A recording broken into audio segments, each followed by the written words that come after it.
क्योंकि समझौता करेंगे। ठीक है चलो धन्यवाद सर। पूरा गाँव उसमें बसा हुआ मैं समझ गया और भी पता लगा ना आपने बताया था। नमस्कार सर जी। वरना तो हर कोई कहता है मैं मालिक तो है ही नहीं गाँव की जमीन के। नमस्कार सर जी। सर मैं गाँव जोड़े से सरपंच और मेरे गांव में ना 2013 में महात्मा गांधी कॉलोनी बनी थी, उसमें अभी तक गलियां नहीं बनी हैं। और वो आपका कोई विषय होगा जो हमारी बहन वो बोल रही थी कि जो कॉलोनी बनी थी वो किसी डेवलपर ने बनाई होगी। नहीं सर, नहीं सर, ये पंचायत ने बनाई थी। अच्छा पंचायत की जमीन है? पंचायत की जमीन नहीं है और उसकी फाइल ना काफ़ी दिन से मैं फिर भी रहा हूँ पर वो फाइल ही नहीं मिल रही है मेरे को। नहीं लेकिन वो गलियाँ पंचायत की है, प्राइवेट तो नहीं है? पंचायत भी है सर। तो फिर तो बनवा सकते हैं, क्यों नहीं बनवा रहे? बनवा तो रहे हैं सर, उसका ना पूरी कॉलोनी का टेंडर भी पहले एस्टिमेट भी बना हुआ है 30 लाख रुपए का।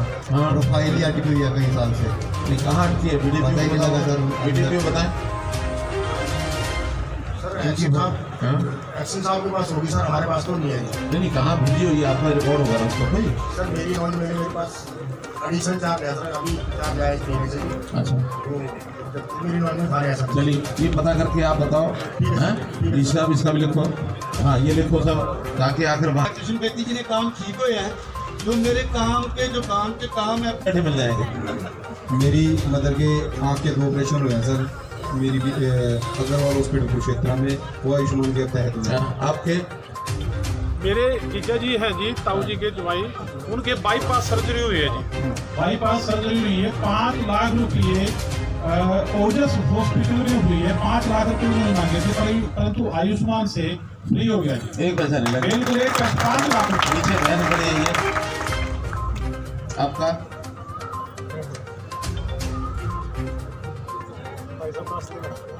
ऑन करो भी, खोलो इसको, खुला नहीं है। दूसरा दे दो भी। चेक पड़ गया था जी। हाँ फिर मैं सिविल हॉस्पिटल में गई जी अम्बाड़ा फ्रंट में, तो इमरजेंसी वार्ड में जी मेरा इलाज हुआ। वहाँ मेरे 80-90 हज़ार रुपये लगे थे जी, आसमान बाबा खड़ का जी। वहाँ से ठीक हुई थी जी मैं। फ्री हो गया? हाँ जी फ्री हो गया था जी, कोई पैसा नहीं लगा? ना जी। 80-90 हज़ार रुपये बच गया। हाँ जी। हाँ तो और उम्र यानी जान बच गई। हाँ जी जान बच गई। 80-90 हज़ार भी बच गए, जान भी बच गई। चलिए बहुत बढ़िया, आप लोगों को बहुत बहुत बधाई, धन्यवाद, शुभकामना। यानी ये ऐसे काम आज चाहे हरियाणा सरकार चाहे केंद्र सरकार, तो ये विषय हो गया, आगे बढ़ते हैं। तो मेरा तो ये कहना है कि हमने इन सब बातों को लेकर के ऐसी ऐसी योजनाएं बनाई है कि लोगों को कैसे राहत मिले। अब एक और हमने एक विषय पर थोड़ा तो है तो बड़ा, लेकिन मैं थोड़ा सा कहता हूँ, एक चोट मारी, और वो हमारी भ्रष्टाचार का। अगर 10 साल पहले कोई बच्चा पढ़ लिख करके और नौकरी लेना चाहता था तो उस नौकरी के समय क्या करना पड़ता था? कितने किला बेचना पड़ता था, माँ बहन को अपनी टूम बेचनी पड़ती थी, किराया कर्जा लेना पड़ता था, और पहले लीडर ढूंढना पड़ता था। मुख्यमंत्री जी नमस्कार सर। एक्चुअली क्या है कि एसएससी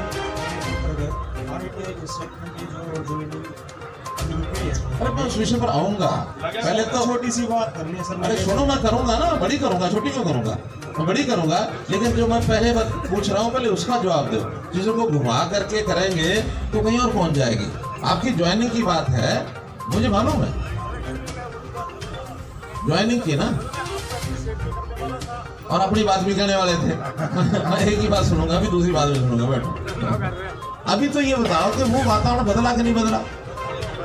आज किसी को कोई पैसा देना पड़ता है, अभी किसी उनका गणित भी गड़बड़ होता है, तरह तरह की गणित में उल्टी सीधी भाषा बोलते हैं, कभी ऋण की बात करते हैं, कभी बजट की बात करते हैं, कभी कोई बात करते हैं।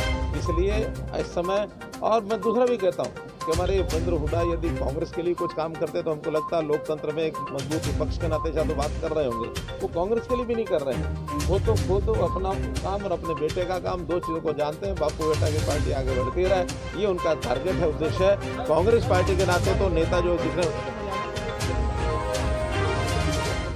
ये हम नहीं बता सकते। अभी तो जो हमारी Haryana state Gurdwara management committee है, ये उनका विषय है, वो जैसा विचार करेंगे वैसा। सर एक और बात, हरियाणा के पहलवान खिलाड़ी हैं जो जंतर मंतर पे बैठे हैं, धरना दे रहे हैं, इस बीच उनका विजय शर्मा जी का बयान आया है कि इसके पीछे बड़ी साजिश है, 100 करोड़ की साजिश कही है। कहीं ना कहीं वो विषय जिस लेवल का है उस विषय पर हमने ना कभी झाँका है, ना हम गए हैं।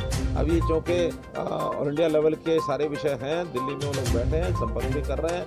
वहाँ जो बयानबाजी चल रही है उसमें सुप्रीम कोर्ट ने भी बीच में दखलंदाजी करके और एक FIR लिखने की बात कही है। तो इसलिए जो बातें हैं, जैसा कोर्ट के आदेश के ऊपर FIR हुई है, उसका निर्णय जैसा होगा वैसा होगा। आप लगातार सभी को प्रदेश में मालिकाना हक मिले इसको लेकर प्रयास भी कर रहे हैं, लेकिन अभी आप जहाँ जनसंवाद कार्यक्रम कर रहे हैं वहाँ इस तरह की चीज़ें भी सामने आ रही हैं, जमीन को लेकर भी झगड़े मुकदमे या मालिकाना हक से रिलेटेड इस तरह की चीज़ें भी निकलकर सामने आ रही हैं। देखिए, मैं जहाँ तक समझता हूँ कि जितने विवाद होते हैं, जितना लिटिगेशन कोर्ट्स में है, आज की डेट में सबसे ज़्यादा लिटिगेशन अगर कोई है तो लैंड के मामलों को लेकर के है। उसमें भाई भाई का झगड़ा भी है, उसमें इलीगल एनक्रोचमेंट भी है, उसमें पंचायत के जमीनों के झगड़े भी हैं, उसके अंदर मलकियत को लेकर के बहुत तरह की चीज़ें ऐसी चल रही हैं। हमने इसकी शुरुआत कर दी है। इससे पहले तो लैंड की 1-1 इंच की मेजरमेंट उसको हम कर रहे हैं।